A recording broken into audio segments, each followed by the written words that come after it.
Welcome everybody to BBN at 8, and as always, it's your Sports Guy Clif here, coming live from the Skybox. And oh boy, do I have some great topics to talk about this week. As a matter of fact, without delay, we're gonna go ahead and jump right into them.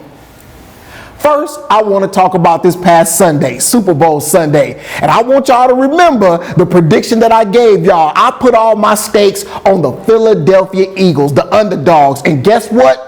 They are now your Super Bowl 52 champions. That's right. Hey, this game was great. If you were a football fan, you loved it. Some people say it wasn't enough defense in the game. But whatever you want to say, however you want to say it, this game was great for football fans, and the Philadelphia Eagles prevail behind the play of Super Bowl MVP Nick Foles. This guy threw for 3 touchdowns and only 1 interception, which really wasn't even his fault. He made the right passes at the right time, and that's what made him be the MVP. We even saw a trick play where he caught a touchdown pass in one of the best play calls in Super Bowl history. The Philadelphia Eagles were led by Coach Doug Peterson, who called the game to perfection. That's right. People would argue that he outcoached Bill Belichick of the New England Patriots.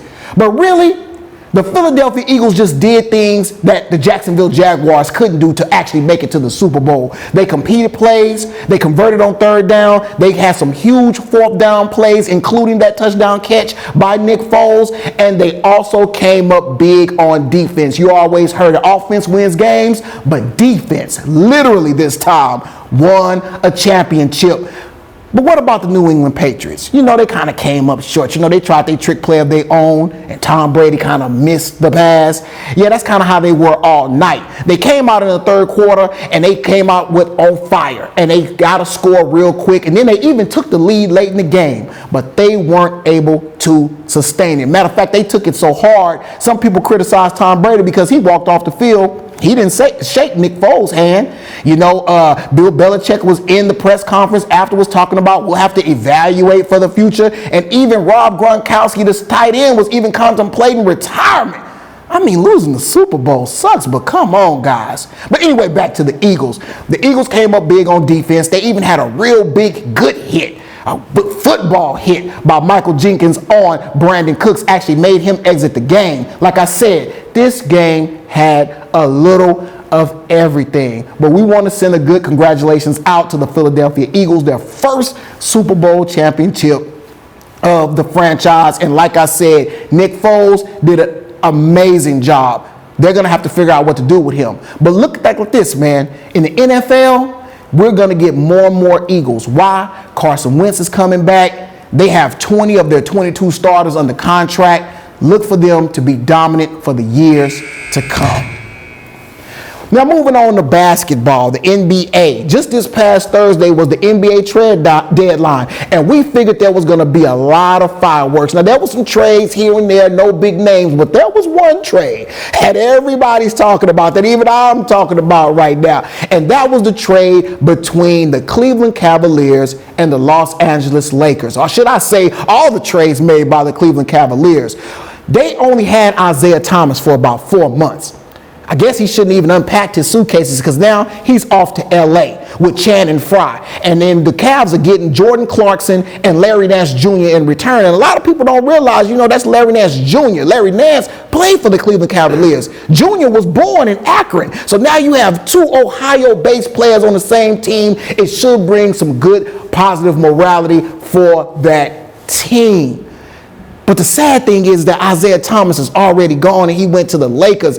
You know, that experiment in Cleveland just didn't work. I don't think people really expected him to be Kyrie, but they expected him to be impactful. And he really didn't get off to a good start because we had to wait half the season for him to come back off of injured reserve with a bad hip. But, you know, the Cleveland Cavaliers, like I said, they weren't done. They made trades with Utah, 3-team trades with Utah and Sacramento, and they got other players in there, George Hill. They also got Rodney Hood. I mean, they revamped the whole team at mid-season. Now, here's the question. Is LeBron James going to be able to rally those guys together and make an impact in the Eastern Conference? If you ask me, I'm going to say yes. The team got younger, they got better on defense, and they actually got some guys that are aggressive and want to win and are hungry. LeBron, continue to be an example. Continue to be a role model within that locker room and get those guys to come together. Oh, and the last thing. LeBron's best friend did get traded back to his original franchise, and I'm talking about Dwayne Wade. He went back to the Heat, but that's okay because his career is drawing to an end, and it only made it right that he was back down at South Beach. Hey, the NBA season just got a little bit more exciting, especially in the Eastern Conference, to see what the Cleveland Cavaliers are going to be able to do with their new team. Hey, maybe you don't think that all those trades were good. Maybe you think that the New England Patriots got robbed of the Super Bowl. Either way, view this video, leave your comment, and always let me know what you think and how you're feeling.